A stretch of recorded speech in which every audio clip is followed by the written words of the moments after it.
தந்தை மகன் தூயாவியாரின் பெயராலே. ஆண்டவராகிய இயேசு கிறிஸ்துவின் அருளும் கடவுளின் அன்பும் தூயாவியாரின் நட்புறவும் உங்கள் அனைவரோடும் இருப்பதாக.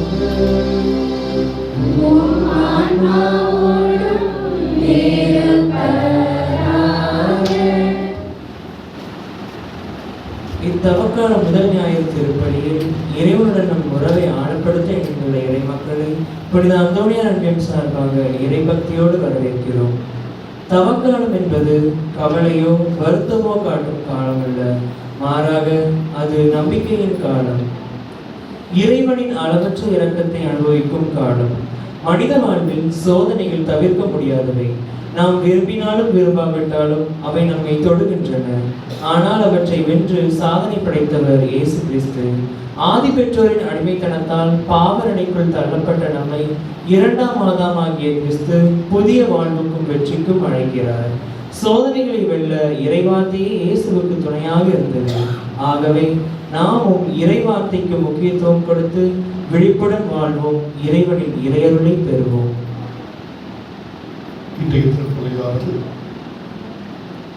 வேலை கிடைத்து 10 ஆண்டுகள் நிறைவு பெற்றதற்கு இறைவனுக்கு நன்றியாகவும், குடும்பத்திற்கு ஆண்டவர் செய்த அனைத்து நலன்களுக்கும் நன்றியாகவும், மற்றும் தி டேவிஸ் அவருடைய 10வது ஆண்டு நினைவு திருப்பலியாகும் மற்றும் திருப்பலியில் கலந்து கொண்ட ஒவ்வொருடைய ஆன்ம அறிஞர்களுக்காகவும்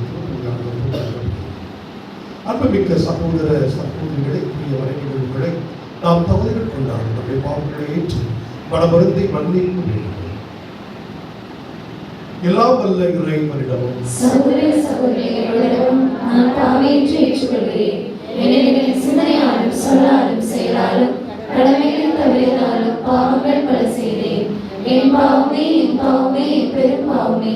ஆகையால் இப்பொழுதும் கனியான புனித மரியாதையும் வானதூதர் புனிதர் அனைவரையும் சகோதர சகோதரி உங்களையும் நம் இறைவனாகிய ஆண்டவரிடம் எனக்காக வேண்டிக் கொள்ள மன்றாடுகிறேன். எல்லா விலையிலும் நம்பி இரக்கம் வைத்த பாவங்களை மன்னித்து நம்மை நிலைவாழ்வுக்கு அழைத்து செல்வாராக. ஆமென்.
எல்லாம் வல்ல இறைவா, ஆண்டவர் நாங்கள் கடைபிடிக்கும் தவக்கால அருளையான செயல்களால் கிறிஸ்துவின் மறை உண்மைகளை புரிந்து கொள்வதில் முன்னேற எங்களுக்கு உதவியருளும். அதனால் அவற்றின் பயன்களை எங்கள் நன்னடத்தையால் அடைவோமாக. உம்மோடு தூயாவின் ஒன்றிப்பில் இறைவனாய் என்றென்றும் வாழ்ந்து ஆட்சி செய்கின்ற எங்கள் ஆண்டவர் உம்முடைய திருமகன் இயேசு கிறிஸ்து வழியாக உம்மை மன்றாடுகின்றோம்.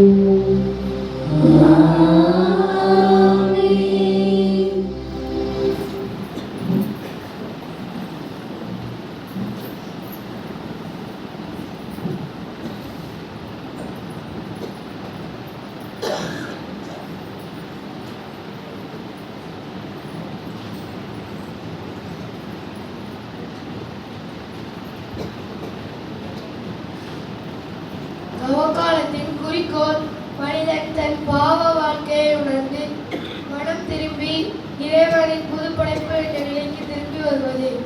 இந்நிலைக்கு வர வேண்டும் என்றால் அவன் முந்தைய நிலையை உணர வேண்டும் என்பதை இன்றைய முதல் வாசகம் எடுத்துரைக்கிறது. இவ்வாசகத்தின் மூலம் நமக்கு எச்சரிக்கை விடுக்கும் இறைவனின் வார்த்தைகளை கவனமுடன் கேட்போம்.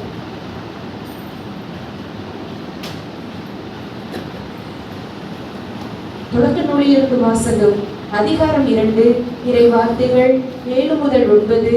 அதிகாரம் 3 இறை வார்த்தைகள் 1 முதல் 7. தொடக்க நூலிலிருந்து வாசகம். அதிகாரம் 2 இறை வார்த்தைகள் 7 முதல் 9. அதிகாரம் 3 இறை வார்த்தைகள் 1 முதல் 7 முடிய.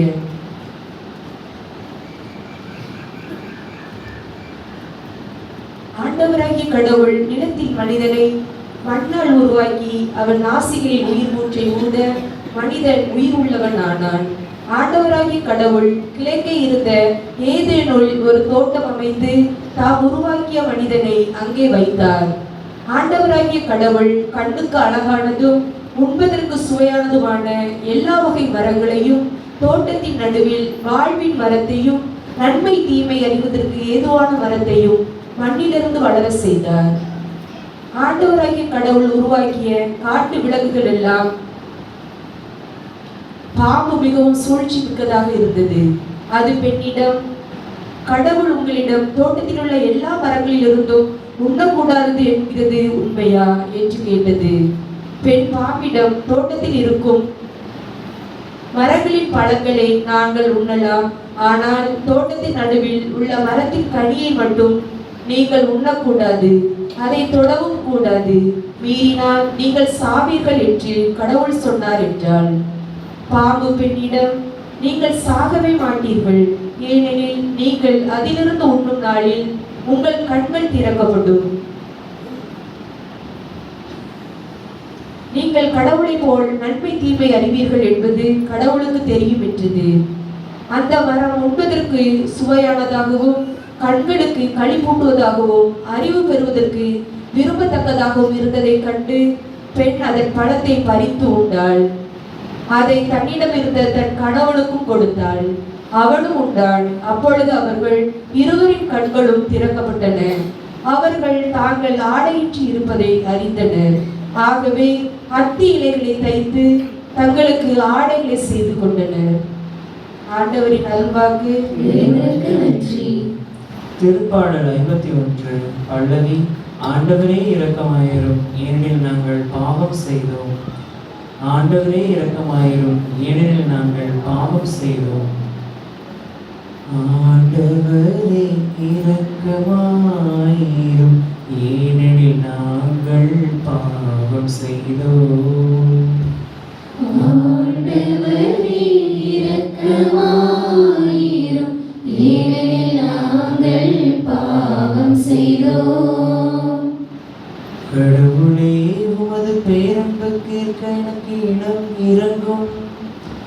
உமது அளவற்ற இரக்கத்திற்கேற்ப என் குற்றங்களை துடைத்தருளும்.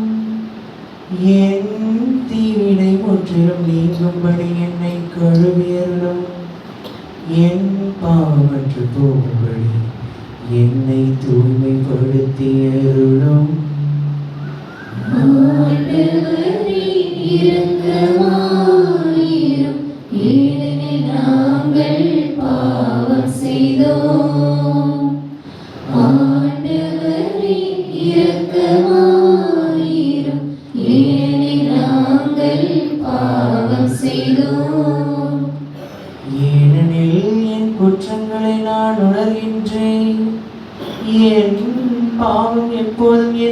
'கண் முன் நிற்கின்றது.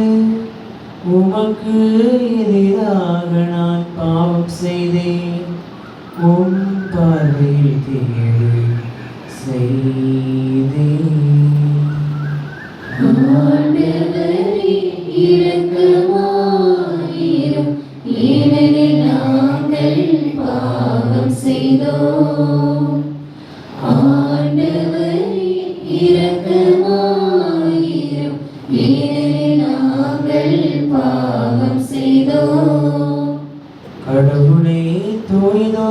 மனத்தை என்னுள்ளே படைத்தருளும். உறுதி தரும் ஆவியை புதுப்பிக்கும் ஆவியை என்னுள்ளே உருவாக்கி அருளும். உமது முன்னிலையில் இருந்து என்னை தள்ளிவிடாதேயும். உமது தூய ஆவியை என்னிடமிருந்து எடுத்து விடாதேயும். ஆண்டவரே இரக்கமாயிரும், ஏனெனில் நாங்கள் பாவம் செய்தோம். ஆண்டவரே இரக்கமாயிரும், ஏனெனில் நாங்கள் பாவம் செய்தோம். மீட்பின் மகிழ்ச்சியை மீண்டும் எனக்கு அளித்தருளும். தன்னார்வ மனம் தந்து என்னை தாங்கி அருளும். என் தலைவரே, என் இதழ்களை திறந்தருளும். அப்பொழுது என் வாய் உமக்கு புகழ் சாற்றிடும். ஆண்டவரே இரக்கமாயிரும், ஏனெனில் நாங்கள் பாவம் செய்தோம். ஆண்டவரே இரக்கமாயிரும், ஏனெனில் நாங்கள் பாவம் செய்தோம்.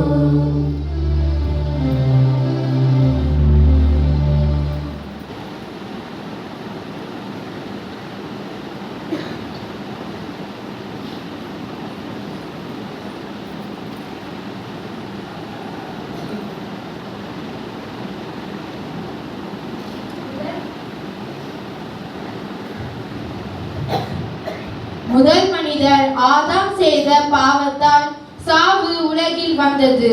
ஆனால் கிறிஸ்துவின் கீழ்ப்படிதலால் மனித குலத்திற்கு வாழ்வும் விடுதலையும் கிடைத்தது.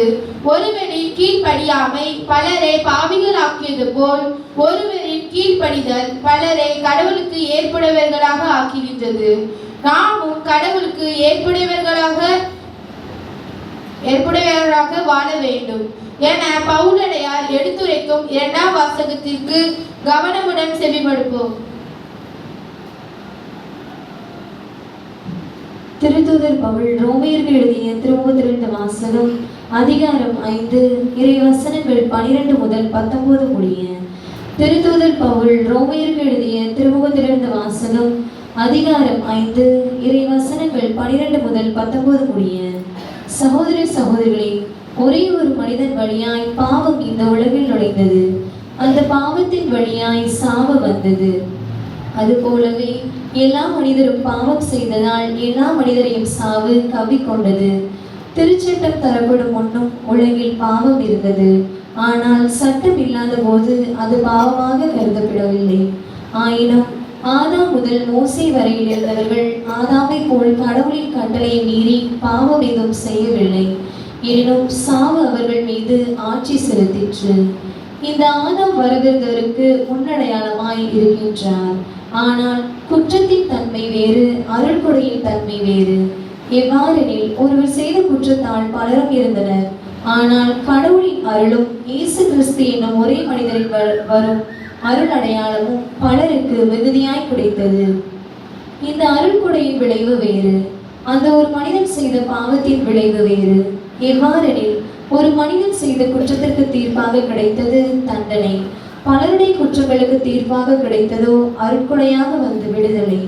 மேலும் ஒருவர் குற்றத்தாலே அந்த ஒருவர் வழியாக சாவு ஆட்சி செலுத்தி நின்றதென்றால் அருள் பெருக்கையும் கடவுளுக்கு ஏற்புடையராகும் கொடையும் இயேசு கிறிஸ்து என்னும் ஒருவர் வழியாக அடைந்து கொண்டவர்கள் வாழ்வு பெற்று ஆட்சி செலுத்துவார்கள் என இன்னும் மிக உறுதியாக நம்பலாம் அன்றோ. ஆகவே ஒருவரின் குற்றம் எல்லா மனிதருக்கும் தண்டனை தீர்ப்பாய் அமைந்தது போல ஒரே ஒருவரின் ஏற்புடைய செயல் எல்லா மனிதருக்கும் வாழ்வளிக்கும் விடுதலை தீர்ப்பாய் அமைந்தது.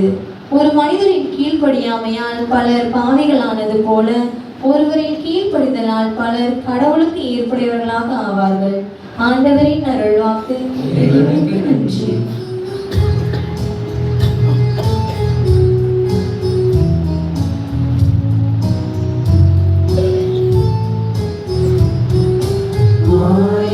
மந்தையை காப்பது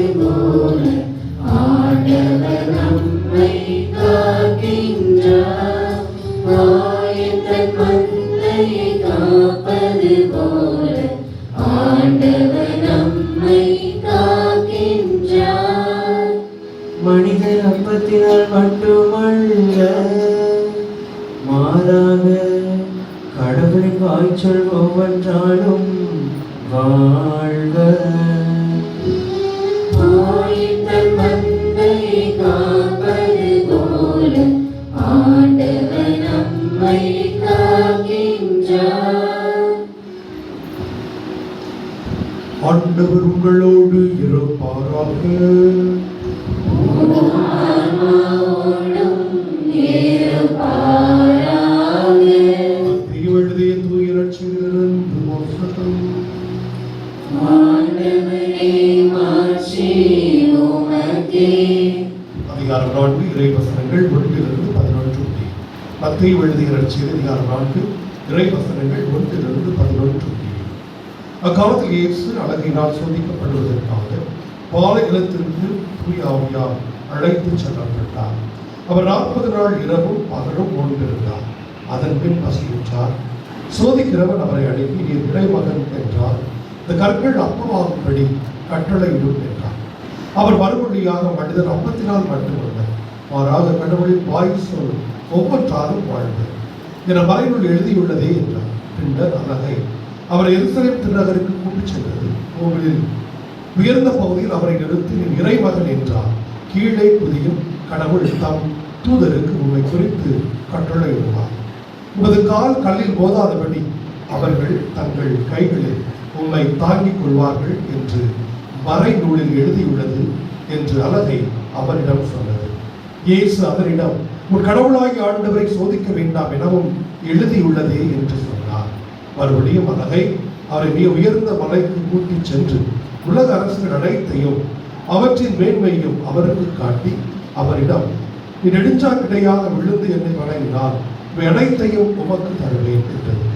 அப்பொழுது இயேசு அதனை பார்த்து, அகன்று போ சாத்தானே, ஒரு கடவுளாகி ஆண்டவரை வணங்கி அவர் ஒருவருக்கே பணி செய் என்றும் மறைநூலில் எழுதியுள்ளது என்றார்.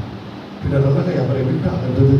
உடனே வானதூதர் வந்து அவருக்கு பணிவிடை செய்தனர். ஆண்டவரின் அருள்வாக்கு. கிறிஸ்துவே உமக்கு புகழ். இயேசுவில் வாழ்ந்த சகோதர சகோதரிகளே, தூய பதுமை அந்தோணியாரின் அன்பு பிள்ளைகளே, நம்ம காலத்தில் முதல் வாரத்தில் இருக்கிறோம். முதல் வாரத்தில் நமக்கு எல்லாம் தெரியும், முதல் வாரத்தில் நற்செய்தி வாசகமானது ஆண்டவரின் சோதனை இல்லையா? பாலைவனத்தில் ஆண்டவருடைய சோதனை தான் ஒவ்வொரு காலகட்டத்திலும் முதல் வாசகமாக நற்செய்தி வாசகமாக நமக்கு இருக்கிறது. மக்களே, மோட்சத்தின் வாயில்கள் மிகவும் குறுகலானவை, மிகவும் செல்வது கடினம். ஆனால் நரகத்தின் வாயில்கள் அப்படி அல்ல, மிகவும் விசாலமானவை, மிகவும் எளியவை, கண்ணுக்கு கவர்ச்சி மிக்கவை. எது? நரகத்தின் வாயில் கவர்ச்சி மிக்கவை. ஒருவர் இறந்து மேலே போயிருக்கிறான். மேலே போனதுக்கப்புறம் ஒரு மோட்சமா நரகமா அப்படின்ட்டு நாய் பிரவண அப்படின்னார். அது நன்மை தீமையெல்லாம் பார்த்துருக்கிறாரு. ரெண்டுமே சரிசமமா இருந்தது. அவர் செய்த நன்மையும் அவர் செய்த தீமையும் சரியாக இருந்திருக்கிறது. உடனே நாய் பச்சவர் அவங்ககிட்ட, உனக்கு மோட்சத்துக்கு போகணுமா நரகத்துக்கு போகணுமா அப்படி யாரு கேட்டுக்கிறாரு? அவன்கிட்ட கேட்டுக்கிறார். உடனே அவன் கூறியிருக்கிறான், நீங்க எதுக்கு போன தெரியலையே, எதுக்கு போன எனக்கு தெரியலையே, ரெண்டையும் போய் பார்க்கணும். எப்படி இருக்கு? நான் போய் பார்க்க வேண்டும். மோட்சத்தையும், மோட்சம் எப்படி இருக்கிறது, நரகம் எப்படி இருக்கிறது என்பதை நான் பார்க்க வேண்டும். பார்த்து விட்டு சொல்கிறேன், எனக்கு அதற்கு உதவி செய்யறது போன்ற நான் பண்ணி போய் மோட்சம் எப்படி நரகம் எப்படி பாரு அப்படின்னு. உடனே இவன் மோட்சத்தை சென்றிருக்கிறான். மோட்சத்தை கடவுள் ஆண்டவராய் கடவுள் இருக்கிறார். எல்லா சம்மடஸ்கள் எல்லாரும் இறந்த ஆன்மாக்கள் அனைவரும் கடவுளை போற்றி துதித்து ஆராதித்து மகிழ்ச்சியோடு ஆர்ப்பரித்து கழிப்போடு அமைதியா இந்த ஆண்டவரை துதி செல்கிறாங்க. கமல் பார்த்து ஓகே இதுதான் மோட்சம் அப்படின்ட்டு அடுத்து நரகத்துக்கு சில வீடு நரகத்துக்கு போயிருக்கிறான். போனா பார்க்கணும், வந்து பார்த்தா ஒரே ஆட்டமும் பாட்டமும் கொண்டாட்டம். இந்த தடவை பார்த்தா வாட்டர் ஆஃப் வச்சு குடிச்சிட்டு இருக்காங்க. இந்த சைடு பார்த்தா ஒரே குத்து பாட்டு, குத்து டான்ஸ். இந்த தடவை பார்த்தா என்னது, ஆண்களும் பெண்களும் மகிழ்ச்சியா கிளிப்போடு இருக்கிறாங்க. பார்த்துட்டான், என்ன அழகா இருக்குது, என்ன அழகா இருக்குது.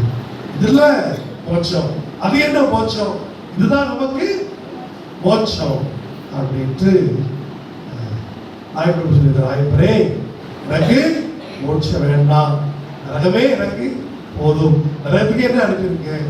ஆயப்பர் சரிப்பா, ஒரு விருப்பம் போல உனக்கு ஆகட்டும் அப்படின்ட்டு நரகத்துக்கு ஆடிருக்கான், பாடிருக்கான்.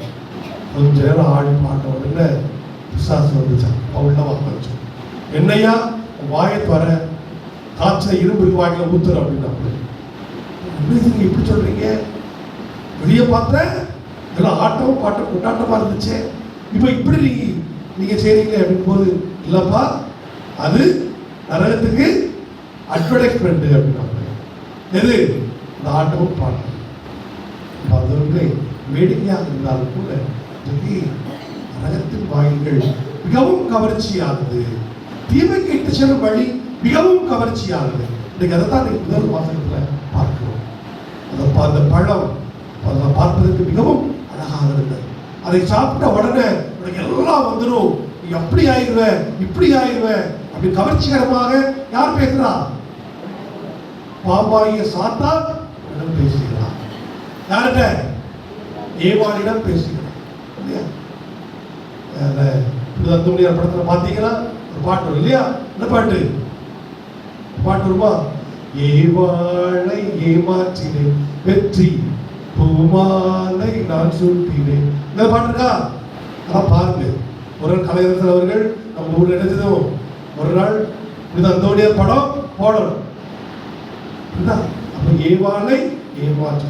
அப்ப சாத்தான் கவர்ச்சிகரமாக பேசி அவளை இழுத்தது. பாருங்க, அதுக்கப்புறம் ஒன்று பார்க்க வேண்டும். பாருங்க, இறைமக்களை பழம் சாப்பிட்டாச்சு, பிரதான ஆண்டவருக்கு தெரியுது இங்க நம்மளோட அகன்று போயிட்டாங்க அப்படின்னு. யாரு கொடுத்தா? பாம்பு அவளை ஏமாத்தி ஏவாள் கொடுக்கிறது. ஏவாள் அதான் விருப்பப்பட்டாளா? இல்லை, நீ சாப்பிடு, நாம் கடவுளை போல மாறிவிடுவோம், கடவுளை போல மாறிவிடுவோம், படைத்தவனை போல நாம் மாறிவிட வேண்டும் எண்ணத்துல அவனும் பெண் போன போக்கில் அவனும் போய்விட்டார். ரெண்டு பேருமே இறுதியாக கடவுள் எப்படி இது கிடைச்சிச்சு, யார் சொன்னா அப்படின்னு ஆதாம்ல கேட்கிறான். ஆதாம்ல கேட்டா யார் சொல்றாப்ல? ஏவாள் சொல்றான். ஏவாள்கிட்ட கேட்டா அது யார் தவறு செய்தார், யார் தவறு செய்தார். இந்த உலகத்துல மிகப்பெரிய ஒரு பிரச்சனை என்னவென்றால், யாரும் தான் தவறு செய்வதை ஒற்றுக்கொள்வதே கிடையாது. நாம் தவறு செய்கிறோம் என்பதை ஒத்துக்கொள்வதே கிடையாது. இதுதான் மிகவும் மோசமான ஒரு நிலை. யார்கிட்ட ஒரு தப்பு செய்திருக்கீங்க, ஒரு தப்பு செய்திருக்கீங்க அப்படின்னா உங்கள்கிட்ட உங்க அப்பாவோ உங்க அம்மாவோ அல்ல வேறு ஒரு நபரோ அல்லது அருட் சகோதரியோ பங்கு தந்தையோ உங்கள்கிட்ட அப்பா அம்மா இந்த தப்பு செய்திருக்கிறியே, இது ஏன் இப்படி செய்தீங்க அப்படின்னு சொன்னா என்ன சொல்லுவாங்க? நான் செய்யவே இல்லை, நான் நின்றுகிட்டு தான் இருந்தேன், அதுதான் வந்துச்சு. அப்படித்தான் நாம் பழியை பிறர் மீது போடுகிறோம். நீ போய் குத்திச்சு கல்லு வந்து அடிச்சிட்டு, கல்லு குத்திச்சு, கல்ல அவங்களோட தேடி குத்திச்சு, நீ கண்ணை புறவிட்டு வச்சு போனா கல் என்ன செய்யும்? ஆகவே அன்பார்ந்த இறை மக்களை, நாம் தவறு செய்தோம் என்றால் தவறுகளை ஒத்துக்கொள்ள வேண்டும். ஒரு குடும்பத்துல ஒரு அண்ணன் தம்பி, ஒரு 10 வயசு அண்ணன், ஒரு 8 வயசு தங்கச்சி தான் இருக்கும். அடிச்சுக்கிட்டு பகல இருக்க மாட்டாங்க. ஏன் அடிச்சு அப்படின்னா அவன் தான் இருக்கா, இவன் அடிச்சா இவன் தான் இல்லையா? நமக்கு அப்பா அம்மா எப்படி இருக்கும்? ரெண்டு போடலாமான்னு அப்படிதான் இருக்கு. ஆகவே நம்முடைய வாழ்க்கையில் நாம் தவறுகளை ஒத்துக்கொள்ள மறுக்கிறோம், தவறு என்றே உணர்ந்து கொள்ள நாம் மறுக்கிறோம். ஒரு இயேசுவின் பார்த்த சகோதர சகோதரிகள், அது மிகவும் தவறு. தான் தவறு செய்தார் அதை நாம் உணர்ந்து ஒற்றுக்கொண்டு தவறிருந்தால் என்ன செய்யணும்? நம்மை திருத்திக் கொள்ள வேண்டும். அதான் முதல். இரண்டாவதாக பார்த்த இறை மக்களை இரண்டாவது பாருங்க, 3 சோதனைகள் வரும். 3 சோதனை. முதல்ல சொல்லுது 3 சோதனை தெரியுமா உங்களுக்கெல்லாம்? யார் சொல்லுவா? நீங்க சொல்லாங்க. யார் சொல்லுவா? நல்லா போயிருக்கோம். யாராவது போயிருக்க நல்லா இருக்காங்க. யாராவது சொல்லுங்க பார்ப்போம். 3 சோதனை. என்ன சோதனை? 3 சோதனை. முதல் சோதனை என்னது? நல்லா கோயில் வராதவங்க, அதாவது அதிகமா நல்லா இருக்காங்க. யாராவது சொல்லுங்க பார்ப்போம். சொல்லுங்க பார்ப்போம். நல்லா ட்ரெஸ் பண்ணிட்டு வந்திருக்காங்க பார்ப்போம். யாரும் சொல்லுங்க பார்ப்போம். 3 சோதனை. என்ன சோதனை? அவன் சொல்லுங்க. நீங்க இருக்கீங்க சோதனை. நீங்க சொல்லுங்க பார்ப்போம். அது ஒரு பொண்ணுக்கு நடுவில் இருக்காங்க. இங்கே அந்த பொண்ணுக்கு நீங்க சொல்லுங்க. 3 சோதனை. என்ன சோதனை? முதல் சோதனை யார்? நான் கேட்குறது யாரு? அவங்க கிடையாது. உங்களுக்கு அடுத்தது உங்களுக்கு நீங்க தான். நீங்க தான் சகோதரி. நீங்க தான்.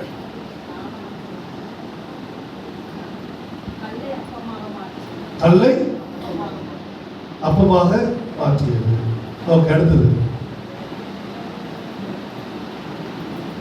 முதல்ல சாத்தத்துல கல்ல அப்பமா மாற்று அப்படிங்கிறாங்க இல்லையா? அப்புறம் ரெண்டாவது சும்மா யார் சொன்னாங்க? ரெண்டாவது என்னமா? சரி, ஓகே. அவங்க சார் உங்களுக்கு அந்த ப்ளூ கலர் சாரி நீங்க தான். அவங்க உங்களுக்கு பின்னால அவங்க தான்மா. சார் நீங்க தான்மா. ஆமா நீங்க தான். என்னமா இது உங்களுக்கு சொல்றதுக்கே எனக்கு உயிர். சொல்லுங்க பாப்போம். தெரியுமா? நீங்க இல்லம்மா. அதான் சகோதரி நீங்க தான். கடந்த கை வச்சு பேர் இருக்கீங்களா தான்? சொல்லுங்க. அழகா சொல்லுவீங்க. வீட்டுக்காரர் பார்த்துருக்கீங்க. அழகா சொல்லுவீங்க. சொல்லுங்க பாப்போம். சரி, ஓகே, ரைட். அப்புறம் நீங்க தான் அந்த பக்கம் பக்கத்தில் வீடு வாடகை திருமதி அவங்களுக்கு பின்னால் இருக்கவங்க கை வச்சிருக்கீங்க. இன்னும் வெட்கப்படுறீங்க. இந்த பொண்ணு பார்க்க போனவங்க வெட்கப்படுறீங்க. Okay, right. ஸோ நீங்க சொல்லுங்க. 3 சோதனை. என்ன சொல்லுங்க? முதல் சோதனை கல்லை அப்பமாக மாற்றி. ரெண்டாவது ஓகே போலீஸ்காரருக்கு அம்மா. சொல்லுங்க. 3 சோதனை என்னதுதான்? உங்க சமுதாயம் பார்க்காதீங்க. அவங்க சொல்லி தர மாட்டாங்க. சொல்லுங்க. தெரியல. ஓகே, சரி நீங்க சொல்லுங்க. பிரவீன் அம்மாவா? சொல்லுங்க பாப்போம். என்ன வெக்கப்படுறீங்க? எல்லாரும் ரொம்ப வெக்கப்படுறீங்களே. கேட்கிறோம் இல்லையா? ஒவ்வொரு வருடமும் இந்த வாசகத்தை நம்ம கேட்கிறோம். ஒவ்வொரு வருடமும் கேட்கிறோம்.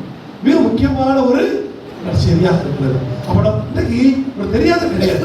தெரியும், எல்லாமே தெரியும். தெரியாத கிடையாது. அதை சொல்றது உங்களுக்கு பதில் பயிற்றுவிக்கப்படவில்லை. நீங்க பாருங்க, ஒரு சிஎஸ்ஐ கோயில்ல அங்க கேட்டுட்டே இருக்கும். அங்க கேட்டு அப்ப அவங்க சொல்லுவாங்க, ரைட், இப்ப எல்லாம் திருமணமான ஸ்திரீகளுக்காக நாம் ஜெபிப்போம். ஒரு திருமணமான ஸ்திரீ அவங்க வேண்டுங்க அப்படின்வாங்க. அவங்க வேண்டுவாங்க பாருங்க, சொல்லிட்டே போவாங்க. அவங்க நிறுத்ததான் சொல்லுவா, நிறுத்தமா கொஞ்சம் நிறுத்து அப்படிதான் நிப்பாட்டுவாங்க. அவ்வளோ அழகா வருஷம் அடிக்கடிக்கு ஜோம் பண்ணிட்டே போவாங்க. இன்னைக்கு ஒரு நற்செய்தியில ஒரு பகுதியை சொல்லக்கூட முடியல. அப்படிதானா? ஆமா இல்லையா? சொல்ல முடியல. இதெல்லாம் நாம் பயிற்றுவிக்கப்பட வேண்டும். நாம் பயிற்றுவிக்கப்பட வேண்டும். அதெல்லாம் நம்ம கேட்கலாம். அப்ப என்ன அர்த்தம்? நாம் தெளிவாக கேட்க வேண்டும். அப்படி வார்த்தை தெளிவாக கேட்கணும். அது ரொம்ப முக்கியம். நமக்கு அடுத்த என்ன? ஆண்டுடைய வார்த்தையை தெளிவாக கேட்கணும். தெளிவாக கேட்கறது மட்டுமல்லாமல் நாளைக்கு விட்டு கூட நீங்க ஆண்டு என்ன சொன்னாரு? போற வழியில என்ன செய்யணும்? போற வழியில அங்கேயே பார்த்து போறதுக்கு பதிலாக நீங்க ஆண்டுடைய வார்த்தை என்ன செய்யணும்? மனதுல அசை போட்டு கொண்டே போகணும். இந்த சாமி போனா கறி அரிக்கடை ஆட்டுக்கடையில கறி இருக்கான்னு பார்ப்போம், சிக்கன் கடையில் சிக்கன் இருக்கான்னு பார்ப்போம். இதை யாராவது யோசிக்க முடியுமா? அல்லது மனிதன் சிக்கனால் மட்டும் வாழ மாட்டான், மட்டால் மட்டும் வாழ மாட்டான், அப்பத்தினால் மட்டுமல்ல ஒவ்வொரு வார்த்தையும் வாழ்கிறார். அப்ப இந்த சோதனை என்பது உடலை சார்ந்த சோதனை. உடல் தருகின்ற இதற்கு நீ முக்கியத்துவம் கொடுக்காதே, அவளுடைய இறை வார்த்தைக்கு முக்கியத்துவம் கொடு இல்லையா? முதல் சோதனை. ரெண்டாவது ஒரு கோயில் உச்சத்தை கொண்டு போய் கீழே விழு, கீழே விழு, கீழே விழுந்தா எழுதப்பட்டிருக்கிறது என்னது? ஆடுடைய தூதர் கல்லின் மீது கால் இடாதபடிக்கு ஆடு தூதர் தாங்கி பிடிப்பார், கீழே குதி அப்படின்னு சாத்தான் சொல்றேன். அப்ப ஆண்டவர் அப்படின்னா சோதிக்க கூடாது. அப்ப இன்றைக்கு அப்படிதான் நம்மளுடைய வாழ்க்கையில என்னது? நாம் கடவுளை அதிகமாக சோதிப்பது. இந்த குதி எது குதிக்கணும்? இதெல்லாம் உனக்கு நான் தாரேன், உனக்கு நான் தாரேன், இந்த இதெல்லாம் நகரெல்லாம் உனக்கு தான் சொந்தம், நீ வச்சுக்க. இதை செய்யணும். அடுத்த மூன்றாவது என்ன சொன்னாங்க? ஒரு அன்னைக்கு மேல கொண்டு போய் வெடிச்சா கிடையாது அடங்காது எல்லாத்தையும் தந்துருவாங்க. அதுவும் அதிகாரம். இது எப்படிப்பட்ட அதிகாரம் என்றால் தன்னையே கடவுளுக்கு நிகராக வைத்துக் கொள்வது. பாருங்க, என்ன நீ கடவுளாக ஆடுறது வேற யாரையும் ஆராதிக்காத. அப்ப என்ன அர்த்தம் என்றால் தன்னை கடவுளின் இடத்தில் வைத்துக் கொள்வது, தன்னை கடவுள் இடத்தில் வைத்துக் கொள்வது. ரொம்ப மிக மோசமான இந்த காலகட்டத்தில் நிறைய மனிதர்கள் அப்படித்தான். கடவுள் யார்? கடவுள் உலகில் இல்லவே இல்லை. எனக்கு எது நல்லதோ, எனக்கு எது சரி என்று படுகிறதோ அதை நான் செய்வேன். இதையும் பற்றி கவலைப்படுவதில்லை. நான் அழகா இருக்கணுமா, நான் என்ன அழகப்படுத்த வேண்டுமா, இதையும் செய்ய முடியும். நான் எப்படி செய்வேன்? என் மூக்கு கொள்ளா இருந்தா மூக்க நேராகும் பண்றாங்களா இல்லையா? கடவுள் வழக்கு ஒரு உருவத்தை கொடுத்துருக்காரு, அதையும் நான் என்ன செய்யணும்? மாற்றணும். அடுத்த என்னது? முடியல வழுக்க தலை அப்புறம் போய் ஹேர் டிரான்ஸ்பிளான்டேஷன் பண்றானா? ஹேர் டிரான்ஸ்பிளான்டேஷன் பண்ணி என்ன செய்யறாங்க? பெரிய சிக்கனம் மாட்டி கொடுக்குறாங்க. அப்ப இன்னைக்கு தனக்கு எது நல்லது, தனக்கு எது சிறந்தது, அதுதான் எனக்கு எல்லாமே. கடவுள் யார் இருக்கா? மனசாட்சி இருக்குதா? மனசாட்சி மண்ணா கட்டி சொல்றாங்க. நிறைய பேர் இருக்கிறார்கள், இதை பற்றியும் கவலைப்படாமல் கடவுள் ஒருவர் இருக்கிறார், நம்மை பார்த்துக் கொண்டிருக்கிறார் என்ற கவலையும் கூட இல்லாமல் மனம்போட போக்கிலே வாழ்ந்து கொண்டிருக்கிற மக்கள் இருந்து கொண்டுதான் இருக்கிறார்கள். இறை மக்கள் அப்படிப்பட்ட சூழலில் ஒருபொழுதும் ஆண்டவராய் கடவுளை முதன்மையான இடத்தை கொடுத்து கடவுள் நம்முடைய விதை எதிர்பார்க்கிறாரோ அதை செய்ய வேண்டும். எல்லாவற்றுக்காக அடுத்த ஒரு காரியம் இருக்குது சொல்றேன். இது ஒரு காரியம் இருக்குது பாருங்க. இதுல யார் சோதிக்கிறா? யார் சோதிக்கிறா? அழகை சோதிக்கு. எப்படி சோதிக்குது? எப்படி சோதிக்குது? ஃபர்ஸ்ட் கல்ல அப்பதான் பார்த்துக்கணும். ஓகே ரைட்டு, அசியா இருக்குது பண்றாங்க. ரெண்டாவது சொல்லுது என்ன சொல்லுது? இறைவாக்கு உரைக்கிறது. இறைவாக்கு உரைக்கிறது. எப்படி உரைக்குது? நீ கீழே விழு, ஆண்டுடைய தூதருடன் தாக்குவார் அப்படின்ட்டு இறைவாக்கு சொல்கிறது அப்படின்ட்டு யார் சொல்றா? அழகை சொல்லுது. அப்ப அழகைக்கு என்ன தெரியுது? திருதத்தரலி அழகைக்கு, அழகைக்கு இறைவார்த்தை தெரிகிறது. நமக்கு மட்டும்தான் இல்ல, அழகைக்கும் இறைவார்த்தை தெரியுது. ஆனால் நமக்கு இறைவார்த்தை தெரிவதற்கும் அழகைக்கு இறைவார்த்தை தெரிவதற்கு என்ன வித்தியாசம்? என்ன வித்தியாசம்? என்ன வித்தியாசம்? அழகைக்கு இறைவார்த்தை தெரிந்தாலும் அதை அது கடைபிடிப்பதில்லை, அதை பின்பற்றுவதில்லை. அழகைக்கு எல்லாம் தெரியும், இறைவார்த்தை முழுவதும் தெரியும். ஆனால் அப்படி தெரிந்தாலும் அது இறைவார்த்தையை அது கடைபிடிப்பதில்லை.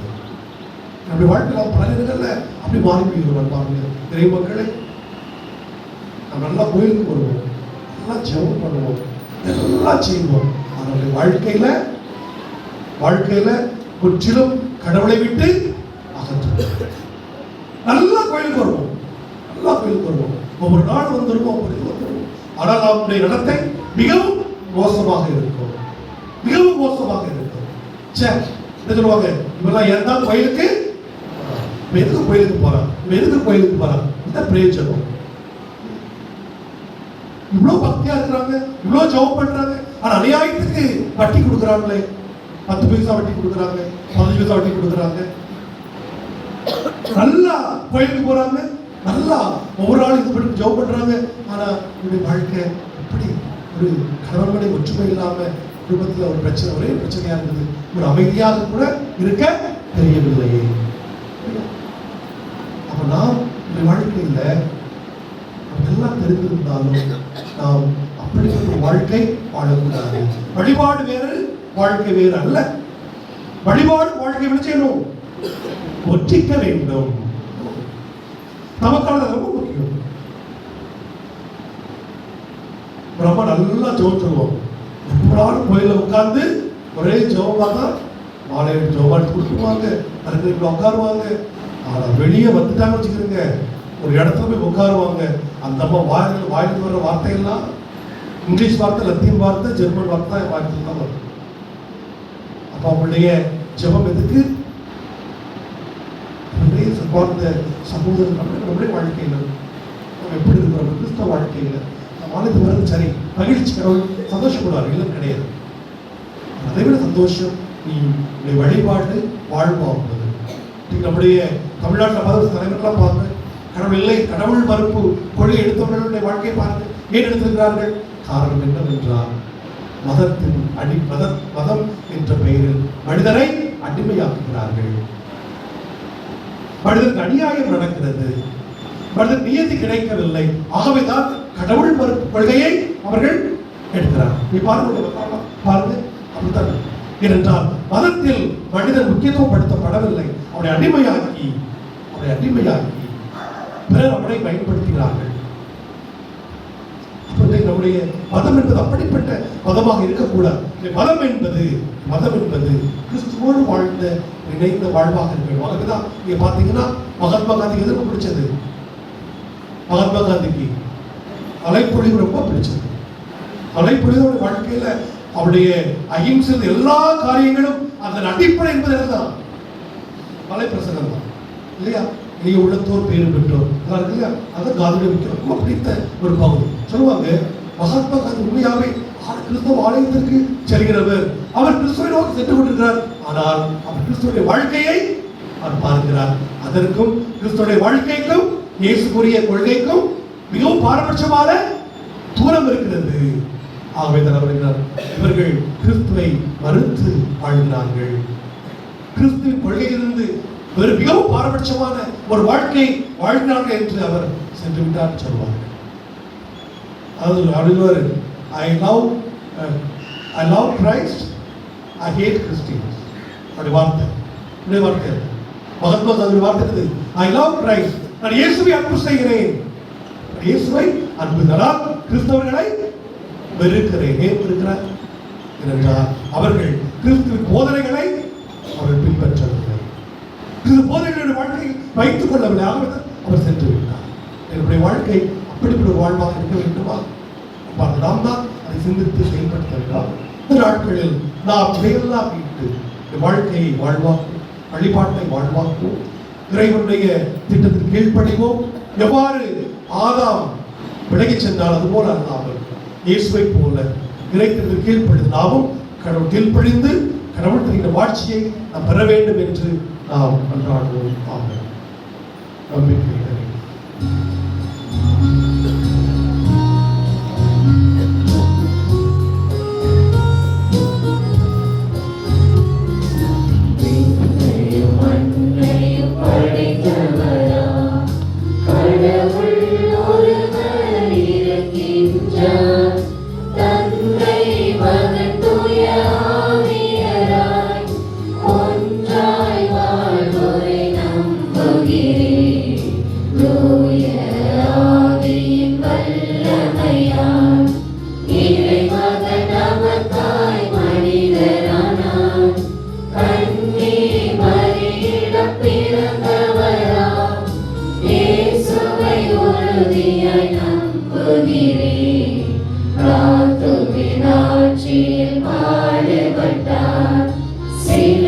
சிலுவையிலிருந்து அடக்கப்பட்டார். மூன்றாம் நாளில் உயிர்த்தெழுந்தார். இறப்பின் மீது வெற்றி கொண்டார். விண்ணகம் வாழும் தந்தையிடம் அரியணை கொண்டு இருக்கின்றார். உலகம் ஒளியும் காலத்திலே நடுவராய் திரும்பவும் வந்திடுவார். தூய ஆவியாரை நம்புகிறேன்.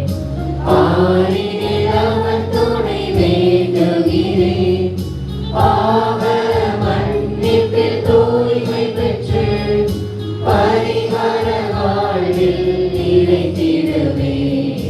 திரு அவை உரைப்பதை நம்புகிறேன். புனிதர்கள் உறவை நம்புகிறேன். உடலின் உயிர்ப்பை நிலை வாழ்வை உறுதியுடனே நம்புகிறேன்.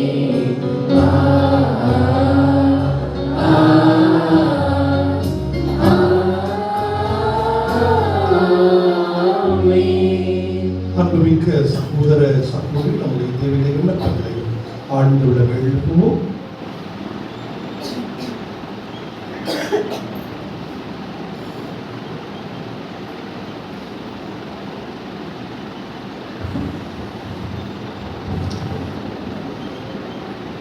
அன்பின் இறைவா, எம் திருத்தந்தை ஆயர்கள் மற்றும் குருக்கள் அனைவரும் இந்த தவக்காலத்தில் தூய ஆவியின் வல்லமையால் நிரப்பப்பட்டு நற்செய்தியின் உண்மை தன்மையை சாட்சிய வாழ்வால் பறைசாற்றவும் இறைமக்களை மீட்பின் பாதையில் வழிநடத்த தேவையான அருளை அவர்களுக்கு வழங்க வேண்டுமென்று இறைவா உம்மை மன்றாடுகிறோம்.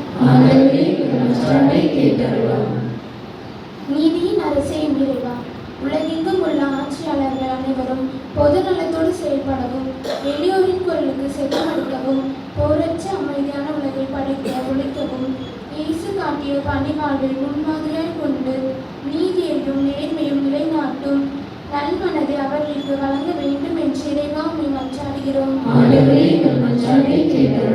வாழ்வழிக்கும் தெய்வமே எம் இறைவா, மனிதர் அப்பத்தினால் மட்டுமல்ல கடவுளின் வாய் சொல்லால் வாழ்வர் என்ற இயேசுவின் வாக்கினை நாங்கள் ஆழமாக தியானித்து அளிக்கக்கூடிய செல்வங்களை விட உமது வார்த்தைகளை வாசிப்பதிலும் அதன்படி நடப்பதிலும் நாங்கள் ஆர்வம் காட்ட வரமருள வேண்டுமென்று இறைவா உம்மை மன்றாடுகிறோம். இரக்கத்தின் தேவமே எம் இறைவா, இந்த தவ காலத்தில் நாங்கள் செய்த தவறுகளை உணர்ந்து உம்மிடம் திரும்பி வரவும், பிறரோடு கொண்டுள்ள பகைமையை மறந்து கிறிஸ்துவின் கீழ்ப்படிதலில் கிடைத்த மன்னிப்பை நாங்கள் ஒருவரோடு ஒருவர் பகிர்ந்து புனித வாழ்வு வாழ வரமருள வேண்டும் என்று இறைவா உம்மை மன்றாடுகிறோம். நலன்களின் நாயகனே எம் இறைவா, எங்கள் ஆலய கட்டுமான பணிகள் உம் அருளால் தடையின்றி சிறப்பாக நிறைவேற்றிடவும் அதற்கு தேவையான பொருளாதாரமும் ஒற்றுமையும் ஒத்துழைப்பும் பெருகிடவும் எம் ஆலய பலருக்கு நம்பிக்கையின் இல்லமாக மாறிடவும் வரமருள வேண்டும் என்று இறைவா உம்மை மன்றாடுகிறோம். நம்முடைய தனிப்பட்ட தேவைகளுக்காக கொண்டாடுவோம்.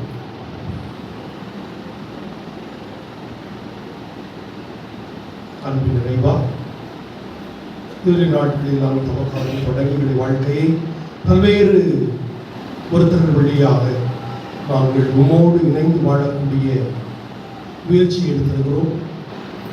நீர் எவ்வாறு நமக்கு வந்த சோதனைகளை இறை திட்டத்திற்கு ஏற்ப உடைய ஜபத்தால் நீர் வெற்றி பெற்றீர். அதுபோல இந்த வாழ்க்கை வரைந்த ஒவ்வொரு சோதனைகளையும் நாங்கள் எதிர்கொள்ள சந்திப்பதற்கு தேவையான ஆற்றலையும் அருளையும் எங்களுக்கு தாரும்.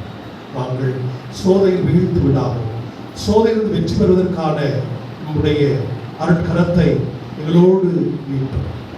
நாங்கள் பாவிகளாக இருந்தாலும் கூட அன்பு இறைவா, இப்படி கரம் தொட்டால் இப்படி வாழ்க்கை பாவம் நிறைந்த வாழ்க்கை ஒரு புனிதமான ஒரு வாழ்வாக மாறும். உடைத்து போன ஒரு வாழ்க்கை மறுபடியுமாக உடைக்கப்படாத ஒரு அருமையான ஒரு வாழ்வாக மாறும். சிதைக்கப்பட்ட வாழ்வாக, நம்பிக்கை இழந்த வாழ்வாக இருந்தாலும் கூட ஆண்டவரை வரட்கரம் பட்டால் உடைய வாழ்க்கை மகிழ்ச்சியானதாகவும் அமைதியானதாகவும் அனைத்து ஆசை நிறைந்ததாகவும் இருக்கும் என்பதில் எங்களுக்கு எல்லளவும் சந்தேகம் இல்லை. ஆகவே அன்பிற்கினிய எங்கள் ஆண்டவரை எங்களோடு தங்கி எங்களோடு இருந்து வருகின்ற சோதனைகளை சந்திப்பதற்கு, அதை வெற்றி பெறுவதற்கு போதுமான ஆற்றலையும் அருளையும் எங்களுக்கு தாரும். அதோடு மட்டுமல்லாமல் எங்களுடைய வழிபாட்டு வருகின்ற ஒவ்வொரு இறை வார்த்தையும் நாங்கள் வாசித்து அதை எங்கள் வாழ்வாக்கிட நாங்கள் உடைய அன்பு பிள்ளைகளாக மாற, எங்கள் தவறுகளை நாங்கள் புரிந்து கொண்டு எங்கள் தவறுகளை நாங்கள் செய்த தவறுகளை நாங்கள் ஒற்றுக்கொண்டு அந்த தவறுகளிலிருந்து நாங்கள் சரியான பாதையில் நடக்கக்கூடிய ஆற்றலையும் அறிவையும் ஞானத்தையும் தர வேண்டும் என்று ஆண்டவராகிய கிறிஸ்து வழியாக உங்களை மன்றாடுகின்றோம். ஆமென்.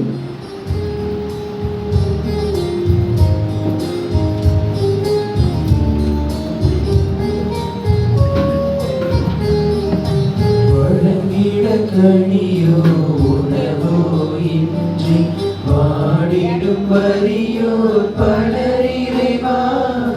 ஒழுங்கிட கனியோ உணவோ இன்றி வாடிடும் வறியோர் பலரிறைவா. வெறும் விழிநீர் வியர்வை வேதனையன்று வேறேதும் இல்லா நிலை இறைவா. தந்திட்ட பொருட்கள் யாவையும் எடுத்து தந்தோம் தந்தாய் ஏற்றிடுவாய்.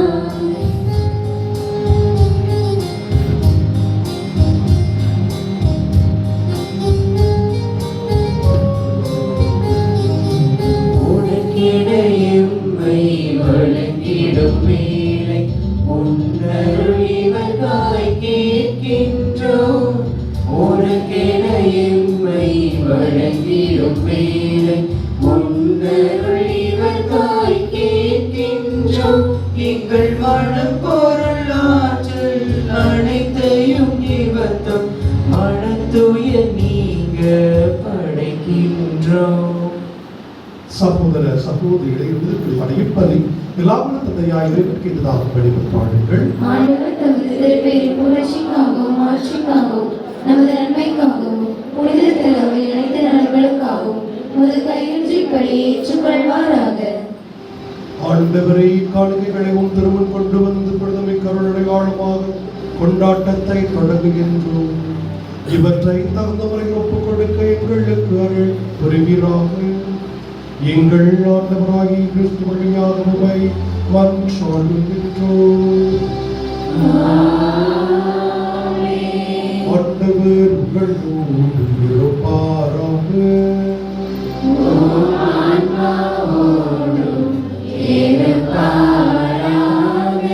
எங்களை மேலே எழுப்புங்கள்.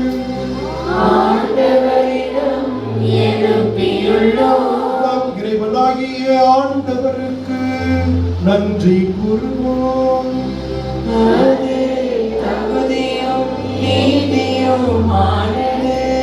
ஆண்டவரை தூயவரான தந்தை ஏற்றுக்கொள்ள எல்லாம் வல்ல இறைவன் ஆண்டவராகிய கிறிஸ்து வழியாக நாடு விடத்திலும் நாங்கள் உமக்கு நன்றி செலுத்துவது மெய்யாகவே தகுதி வீதியுமாக கடமை மீட்புக்குரிய செயலும் ஆகும்.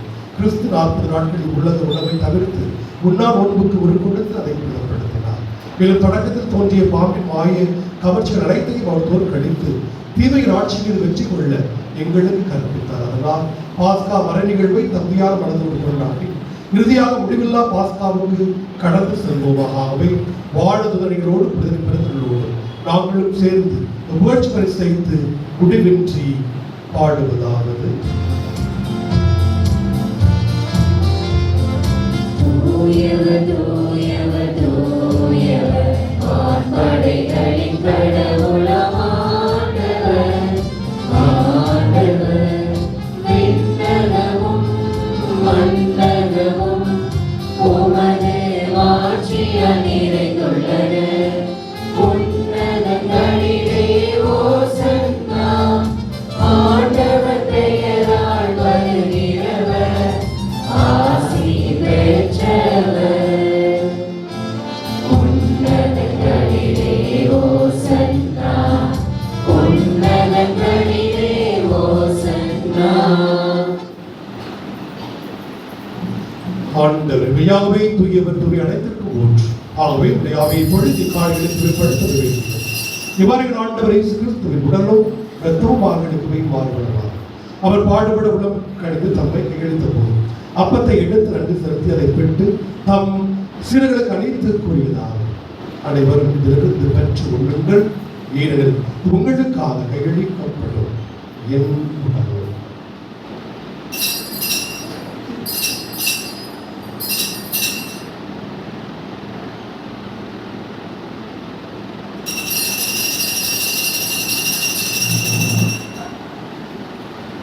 அவனவை இரவு விருந்த இறந்தியமே கிண்ணத்தை எடுத்து மீண்டும் உமாக்கு நன்றி கூறி தம் சிறுகளுக்கு அழைத்தவர் கூறியதாகும். அனைவரும் இதிலிருந்து பெற்று பரப்புகிறீர்கள்.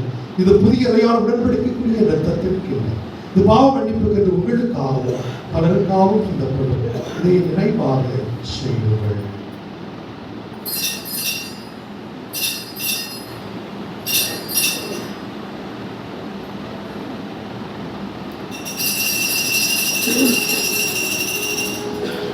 நம்பிக்கையின் மறைபொருள்.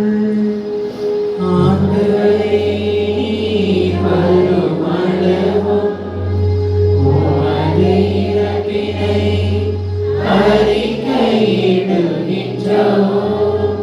உமது உயிர்ப்பினையும் எடுத்துரைக்கின்றோம். ஆகவே ஆண்டவரே, நமக்கு சிறப்பினை மீட்பினை குறித்து வாழ்ந்திடும் அப்பத்தையும் மீட்பளிக்கு கிண்ணத்தையும் ஒப்புக் கொடுக்கிறோம். திருவிழன்று ஊழியப்பிரிய தகுந்தவர்கள் எங்களை ஏற்றுக்கொண்டீர். எனவே உமக்கு நன்றி செலுத்துகிறோம். மேலும் கிறிஸ்துவின் உடலிலும் ரத்தத்திலும் பங்குடும் எங்களை தூய ஆவியார் ஒட்டி சென்று வேண்டும் என உமை தாழ்விட நன்றாடுகிறோம். ஆண்டவரே, உலகெங்கும் பரவின் திரு அவையினை பொறுத்தரும் எங்கள் திருத்தந்தை லியோ நாயர் ஸ்டீஃபன் எல்லா திருநிலையினர் ஆகிய அனைவரும் திரு அவை அன்பரை பெறச் செய்தரும். உயிர்த்த எதிரோடு தீர்விடும் எங்கள் சகோதர சகோதரிகளையும் இறந்து அனைவரையும் இரக்கத்துடன் நினைவுறுத்தும் ஊழியர்கள் ஏற்றலும் எங்கள் அனைவருக்கு பிறக்கமாக கடவுள் தரமாட்சிக்கு வருகிறார். உழைக்கிறார்கள் யோசிப்பு எங்களுடைய பாதுகாவலர் அந்தோழியார் திருத்துதர்கள் இவ்வளவு ஒன்றாக இருந்தராக புரிதல் அனைவருடன் நாங்கள் வாழ்வில் பகல் தொகை பெற்று திருமகன் இயேசு கிறிஸ்து வழியாக உண்மை விழுதேற்று வரவள்ள உண்மை கொண்டாடுகின்றோம். வழியாக இவரோடு இவரையெல்லாம் வல்ல இறைவனாகிய தந்தையே, தூயாவியாய் ஒன்று எல்லா புகழும் ஆட்சியும் என்றென்று உமக்கு உரியதே. ஆமென். ஆமென். ஆமென். ஆண்டவராய் இயேசு கற்பித்தவர் தந்தையை நோக்கி கொண்டாடுவோம். உமது பெயர் தூயது என போற்றுகிறது. உமது ஆட்சி வருக. உமது திருவுளம் விண்ணுலகில் நிறைவேறுவது போல மண்ணுலகிலும் நிறைவேறுக. எங்கள் அன்றாட உணவை இன்று எங்களுக்கு தாரும். எங்களுக்கு எதிராக குற்றம் செய்வோரை நாங்கள் மன்னிப்பது போல எங்கள் குற்றங்களை மன்னியும். எங்களை சோதனைக்கு உட்படுத்தாதேயும், தீமைகளுக்கு எங்களை விடுவித்தரும். ஆண்டவரே, தீமை அனைத்து விடுவித்தீர்கள். வாழ்நாளில் அமைதியை கனிவுடன் அருளுடன் ஆடுகிறோம். இது இறக்கத்தில் உதவிய நாங்கள் பாவத்தில் எப்போது விடுதலை பெற்று யாதொரு கணக்கு வெற்றி நலமாக இருப்போமாக. நல்திரோகிற்கு பேரின்பத்திற்காகவும் மீட்பராய் இயேசு கிறிஸ்து வருகைக்காகவும் காத்திருக்கின்றோம். ஆட்சியும் வல்லமையும் மாற்றியும் என்றென்றும் உள்ளதே. ஆண்டவர் இயேசு கிறிஸ்துவின் அமைதியை உங்களுக்கு விட்டுச் செல்கிறேன், என் அமைதியை உங்களுக்கு அளிக்கிறேன் என்று உன் திருத்துதலுக்கு கொடுத்தேன். உடைய பாவங்களை பாராமல் பத்ராவை நம்பிக்கையை கண்ணோக்கி உமது திருவிழத்தை ஏற்பதற்கு அமைதி ஒற்றுமையும் அளித்தருவீராக. என வாழ்ந்து ஆட்சி செய்கின்றவர் நீரே. ஆளுடைய அமைதி உங்களோடு என்றும் இருப்பதாக.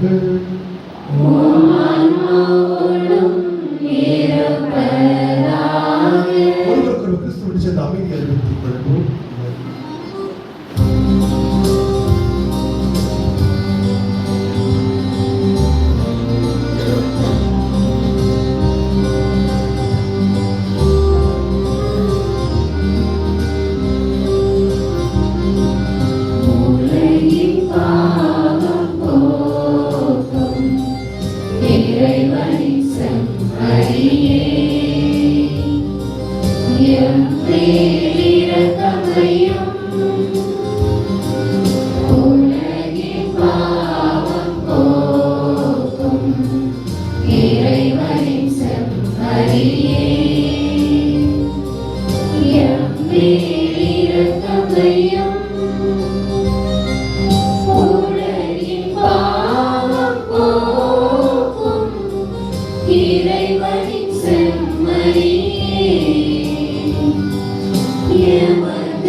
எமக்கு அமைதி அருளும்.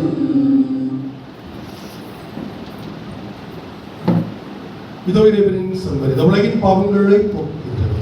இந்த செம்மறியிலிருந்து கழைக்கப்பட்ட நாம் அனைவரும் பேறு பெற்றோம். ஆண்டவரே, நீர் இல்லத்தில் எழுந்தருள நான் தகுதியற்றவள். ஆனால் ஒரு வார்த்தை மட்டும் சொல்லியருளும், என் ஆன்மா நலமடையும்.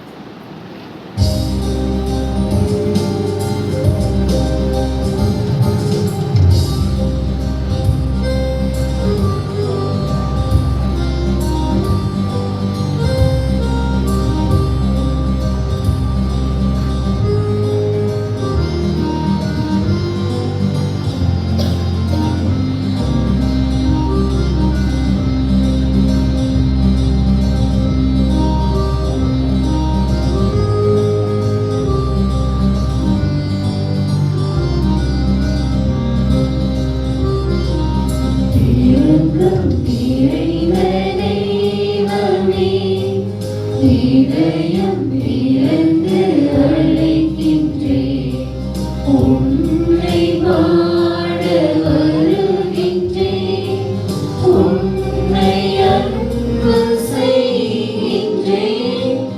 இரக்கம் நிறைந்த தெய்வமே, இதயம் திறந்து அழைக்கின்றேன்.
போதுமே.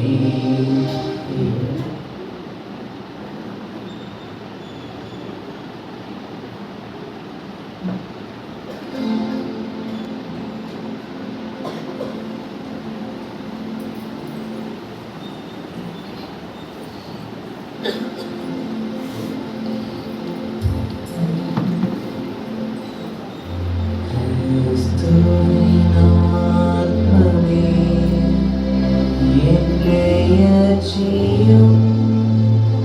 கிறிஸ்துவின் தேவமே, என்னை ரட்சியும். கிறிஸ்துவின் இரத்தமே, என்னை பூர்த்தியும். திருவிழா தீர்த்தமே, என்னை தூய்ப்பியும். கிறிஸ்துவின் பாடுகள் என்னை தேற்றிட, அருள் நீரை இயேசுவே, என்னை கேட்டிடும். அரிய காயங்களுள் என்னை வைத்திடும். பிரிந்திடா வண்ணமாய் என்றும் கட்டிடும். புது சத்ருவிடம் நின்றே காத்திடும். மரண வேளையில் என்னை கூப்பிடும். கரகதியின் நீரம் உம்மை வாழ்த்தவே, வருகவென்றன்போடு என்னை ஏவிடும். அன்பார்ந்த இறைமக்களே, இன்றைய வழிபாட்டை நல்ல முறையில் சிறப்பித்த புனித அந்தோனியார் மீது நினைவுகளை பாராட்டு கடவுள் மூலம் எழுதியுள்ளோம்.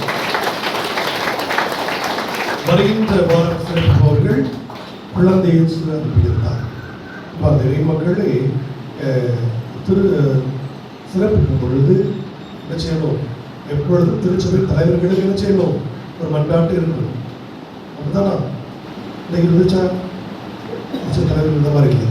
எப்பொழுதுமே திரு அவையின் தலைவர்களுக்கு திருத்தந்தை, ஆயர்கள், குருக்கள், கன்னியர்கள், பல்கலை உதவி பணிபுரிகின்ற பணி அனைவருக்கும் நாம் வந்து செய்யணும், ஜெபிக்கணும். அது முதல், அது எப்பொழுதும் எல்லா வழிபாட்டிலையும் அது மாதிரி தான் இருக்கணும். முதல் மன்றாட்டாக இருக்கணும். அதை சில மாறி கூட வாசிக்கிறீங்க நம்ம சொல்லணும். அது முதல் மன்றாட்டு. முதல்ல திருச்சபையின் தலைவர்கள், இரண்டாவது உலக தலைவர்கள். முதல்ல திருச்சபையின் தலைவர்கள், உலக தலைவர் மன்றாட்டில் அதனுடைய அந்த ஃபார்முலா தான், அதான் பின்பற்றாகவே அதை நீங்கள் கடைபிடித்து உங்களை எப்பொழுதுமே திருச்சபையின் தலைவர்களுக்காக சொல்லி உங்களை அன்பளிக்கிறதாக உலக தலைவர்கள் மற்ற எல்லா தலைவர்களும் அடுத்ததாக ஜெபிக்க வேண்டும். அடுத்த மருத்துவர்களே, நாம் எல்லோரும் எங்க போகணும்? விண்ணகம் போகணும். எங்க போகணும்? அதுதான் அல்டிமேட். அப்படிதானா? இன்றைக்கு நாளைக்கு நம்ம நினைச்சது எல்லாரும் விண்ணகத்துக்கு போகணும் அல்ல? நம்ம எல்லாருமே திருப்பயணிகள். திருப்பயணி எங்க போவோம்? நம்ம எல்லாரும் புளியப்பட்டி போவீங்க, ஒவ்வொருக்கு போவீங்க, நிறைய போவீங்க, ஆளுதலைக்கு போவீங்க, எல்லா இடத்துக்கும் திருப்பயணிகள் அதெல்லாம். ஆனால் முக்கியமான ஒன்று திருப்பதி எங்கே தான் போகணும்? எல்லாருமே அதான் திருப்பதி உலகம். அதான் சொல்லுவாங்க, திருச்சபை பயணம் செய்யும் திருச்சபை, பயணிக்கிற திருச்சபை. நம் அனைவரும் அதை நோக்கி சென்று கொண்டிருக்கிறோம் இல்லையா? அதனால ஏன் நினைவுபடுத்துகிறேன்? தவக்கால திருப்பயணம் போடுமா போகக்கூடாதா? யாரெல்லாம் போட்டு சொல்லி கை தூக்குங்க. யாரும் கை தூக்குற மாதிரி இல்லை. நான் இதை போக வேண்டாம், யாருமே கை தூக்கலை. இவ்வளவு நினைப்பி நினைச்சு கூட பார்க்கவே இல்லையே. ராஜபுரம் இறை மக்கள் இவ்வளவு நினைச்சு கூட பார்க்கவே இல்லை. அப்போ ராஜபுரத்துக்கு திருப்பயணம் கிடையாது. சரியா? போடவா போகக்கூடாதா? யாரெல்லாம் போட்டு கை தூக்குவாங்க? தூக்குது எல்லாம் ரைட். இவ்வளோ கை தூக்குறாங்க. அதனால திருப்பயணம் ஒரு இடத்துக்கு நான் வச்சிருக்கிறேன், நான் கேட்டுக்கொண்டு இருக்கிறேன். கூட 2 இதுகள் தெளிவுகள் கிடைக்க வேண்டியிருக்கிறது. அது முடிஞ்சதுக்கு அப்புறம் என்ன செய்வோம்? வருகின்ற செவ்வாய்க்கிழமை திருப்பதி இருக்கு இல்லையா? செவ்வாய்க்கிழமை இருக்கு 4வது வாரம் நம்முடைய ஆலயத்தில் திருப்பலி நடைபெறும். திருப்பலியில் திருப்பயணத்தை பற்றி நான் உங்களுக்கு எப்படி எங்கே போகணும் எப்படி போகணுன்றது அன்னைக்கு உங்களுக்கு என்பதை தெரியப்படுத்திக் கொள்கிறேன். அடுத்ததாக பார்த்தவர்களை நமக்காக என்ன செய்யணும்? ஒரு முயற்சிகள் செய்யணும். சரிங்களா? சரிங்களா? செய்யலையா? எங்க செய்யறோம் பாருங்க. அந்த முதல் நாள் சாப்பிட மட்டும் பூசும் போது அப்படியே அழுகிற மாதிரி இருந்தோம். அங்க வீட்டுக்கு போன உடனே என்ன செய்யணும்? அந்த நாட்கள்ல உண்மையாவே என்ன செய்யணும்? கொஞ்சம் ஒடுத்தல் செய்து அதிகமா ஜெபிக்கணும், இறை வார்த்தையை வாசிக்கணும், ஒருத்தல்கள் செய்ய வேண்டும், இறைவனை நினைத்து ஒரு வாழ்வு வாழ வேண்டும். அதுதான் அந்த காலம் இல்லையா? விதை வளர்ந்து விடாது. அது முதல். இரண்டாவதாக, எப்பொழுது நீங்கள் ஆலயத்துக்கு வந்தாலும் முழு ஈடுபாட்டோடு ஆலயத்தில் இருக்க வேண்டும். ஆலயத்தில் வந்துட்டோமா எல்லாத்தையும் தூக்கி அனைத்தையும் ஆண்டோடு தூக்கி போட்டுரும். ஆண்டோடு நீரை பார்த்து கொள்ளும் என்று போட்டுவிட்டு ஆலயத்தில் அடுத்த முழு கவனம் செலுத்த வேண்டுவது. இறை வார்த்தை இருந்தாலும் சரிதான், மற்ற வார்த்தை இருந்தாலும் சரிதான். அது பேச்சுக்கோ சிரிப்பிற்கோ எதற்கும் இடம் கிடையாது. சரியா? நீங்க பேசுற அப்படி நினைச்சா சிரிக்க நினைச்சா என்ன செய்யணும்? பூசை முடிஞ்சு வெளியே போய் யாரும் கேட்க மாட்டோம். ஆலயத்துக்குள்ள பொழுது என்ன செய்யக்கூடாது? அப்படின்னோட முழு ஈடுபாட்டோட இறை வார்த்தையை கேட்கணும். பார்த்தீங்களா? நீங்க உங்கள்கிட்ட கேட்ட எல்லாம் பேசக்கூடியவங்க தமிழ் தானே கேட்டேன். அதுதான் தமிழ் தானே. பேச தெரியாதா? வீட்டில் பேசுறது உங்களுக்கு அப்படின்னு இருப்பீங்க. அதெல்லாம் பேசக்கூடியவங்க. ஏன் நம்மளால தெரிஞ்சுக்கிட்ட தமிழ் டைப் பண்ணவே இல்லை மாட்டாங்க. இறை வார்த்தை கேட்டு ஒரு வார்த்தை சொல்லணும்னா சாமியார் தான் சொல்லணும், சிஸ்டர் தான் சொல்லணும், அதோட முடிஞ்சு போச்சு. நம்ம என்ன செய்யணும்? இறை வார்த்தை பேசணும். யார்கிட்ட பேசணும்? எங்க பேசணும்? நீங்க எங்க பேசுவீங்க சொல்லி பார்ப்போம். எங்க பேசணும்? Very good. கைதற்கு அவங்களுக்கு பிள்ளைங்க எப்படி பிள்ளைகிட்ட பேசணும்? போன பூசைக்கு பிடிச்சி போன உடனே நீங்க என்ன மாசம் வாசித்தாங்க? என்ன சொல்லு, நீ சொல்லுடா, நீ சொல்லு. அவளுக்கு பயமா நம்ம அம்மா அப்பா கேட்பாங்க, இப்படி கேட்பாங்க அப்படிங்கிற பயம் அவளுக்கு. அடுத்ததான் அவன் சொல்லுவான். அப்படி சொல்ல இல்லைன்னா நீ என்ன செய்யறாத? முதல் வாசகத்துல பாவம்ங்கிறது பாவம் எப்படி வந்துச்சு, பாவம் எப்படி ஆதாம் ஏவாளையும் சோதிச்சுச்சு அப்படின்ட்டு எழுதுவோம். ரெண்டாவது வாசகத்துல அதை வாசிச்சோம். நற்செய்தி வாசகத்துல 3 இயேசுவின் சோதனைகள் என்னெல்லாம் இருக்குது அதை நீங்க சொல்லும் பொழுது பழக்கப்படாதா? ஏதோ போன உடனே தோசையை சுட்டோமா, இட்லி அமைச்சோமா, அப்படி இருந்தா எப்படி? அழகா சொல்றாரு. அது மனிதன் அப்பத்தினால் மட்டுமல்ல ஆண்டவர் வருகிற ஒவ்வொரு வார்த்தையால் உயிர் வாழ்கிறார் அப்படின்னு ஆண்டவர் சொல்லியிருக்கிறார். நம்ம விளையம் சொல்லுது. அப்படி அதை நீங்க உங்க பிள்ளைங்க கேட்கணும். கேட்டு நீங்க அந்த பிள்ளைகளுக்கு சொல்லணும். அப்படி இருக்கும் பொழுது என்ன செய்ய முடியும்? அதை நீங்க வளர முடியும். ஆனால் எல்லாரும் உடனே இருக்கிறீங்க. அப்படி ஒன்று ரெண்டு தாய்மார்கள் அப்படி இருக்கிறார்கள். இல்லைன்னு சொல்லல, எல்லாரையும் நான் மொத்தமாக இருக்கு. பட் மற்றவர்களும் என்ன செய்ய, நீங்க வர்றவங்க அவங்க பிள்ளைங்க அதை நீங்க இது பண்ணணும். அதான் பிள்ளைகளுக்கு பயம் இருக்கும். நம்ம அம்மா கேட்பாங்க, அப்பா கேட்பாங்க. நல்லா ஞாபகம், நான் சின்ன பையன்ல சென்னைக்காரன் தான். பூசைக்கு கூட அப்படி நைஸா போயிட்டு அடி வந்துருக்காங்க. தெரியுமா? அவனுக்கு தெரியும் சொல்லித்தான். அப்படிதான் சென்னைக்காரன். ஆனால் எங்க அம்மா அவங்க உடனே டேய் சாமி என்ன வார்த்தைன்னு கேட்பாங்க. அதுக்கு பயந்து செய்யறது போய் அந்த இடத்துல போய் உட்காந்து கேட்டு வந்துருக்கிறதுக்கு நம்ம அம்மாவுக்கு பதில் சொல்லணும். அல்லாட்டி நமக்கு தொழிலை முடிச்சிருவாங்க. பையன் அதுதான் உங்க பிள்ளைகளை ஒரு ஞானத்துல வளர்ப்பதற்கு அதான் முதல் காரணம் இல்லையா? இதெல்லாம் ரொம்ப கடின உழைப்பாடுகள் அது தெரியும். உங்க பிள்ளைகள் கடின உழைப்பாடு அது தெரியும். அதெல்லாம் செய்றீங்க. பட் அனைத்திற்கு மேலாக ஆன்மீக காரியங்கள் உங்களுக்கு கொடுக்க வேண்டும். நம்ம பிள்ளைகளை அரைக்கல்விக்கு அனுப்புங்க. அதுபோல இந்த வருடத்திலிருந்து இந்த புதுநன்மை வகுப்புகள் இருக்குது இல்லையா? அதெல்லாம் செய்யறது நவம்பர் மாதம் இருக்காது, நவம்பர் மாதம் இருக்காது, மே மாதம் இருக்கும். மே மாதம் லீவ் எல்லாருக்கும் லீவ் இல்லை அப்படிதான். மே மாதம் ஒரு 10 நாள் எல்லாருக்கும் இருக்கும். மொத்தமாக அது தண்ணி கொடுத்துருவோம். அதையும் பார்த்துட்டு அதை சொல்லிவிடுவோம். நவம்பர் மாதம் இருக்காது. மே மாதம் அனைவருக்கும் விடுமுறை. அப்போ என் பிள்ளை இப்படி வரணும், என் பிள்ளை அப்படி வரும், ஸ்கூல் இந்த டைம்ல வரும், அந்த பேச்சுக்கே இடம் இல்லை. அப்போ மே மாதம் 10 நாட்கள் அந்த பிள்ளைகளை என்ன செய்யணும்? நல்லா புதுப்பிக்கணும். அவங்கெல்லாம் சரியா? மறந்தவர்களே, அவை தவக்காலம் என்பதை உணர்ந்து வாழ்க்கையில் ஒரு சில காரியங்களை முன்னேறும். அதுதான் இறைவன் நமக்கு நம்மிடமிருந்து விரும்புவது, எதிர்பார்ப்பது. மற்றாடுவோமாக. ஆண்டவரே, புத்தியில் திருமண உணர்வுகளால் எங்கள் நம்பிக்கை ஊட்டம் பெறவும் எதிர்நோக்கு வளரவும் அன்பு உறுதி அடையவும் உண்மை வேண்டுகின்றோம். அதனால் உயிருள்ள உண்மையான உணவாக கிறிஸ்துவை நாங்கள் ஆர்வத்துடன் நாட கற்றுக்கொள்வதோடு உமது வாயிலிருந்து புறப்படும் எல்லா வார்த்தைகளால் வாழ்ந்திட ஆற்றல் பெறுவோமாக. எங்கள் ஆண்டவராகிய கிறிஸ்து வழியாக உம்மை மன்றாடுகின்றோம். ஆண்டவர் உங்களோடு இருப்பாராக.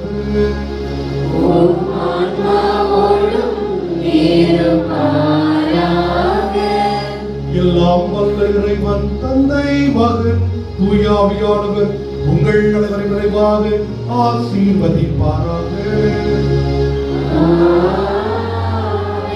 கிறிஸ்துவர்களும் சமாதானத்திலும் தூய பதுவை அந்தோனியாரின் பாதுகாவலிலும் வாழ சென்று வாழுங்கள். வாழும் கடவுள் நம்மோடு. இறைவனுக்கு நன்றி.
தந்தை, மகன், தூய ஆவியாரின் பெயராலே ஆமென்.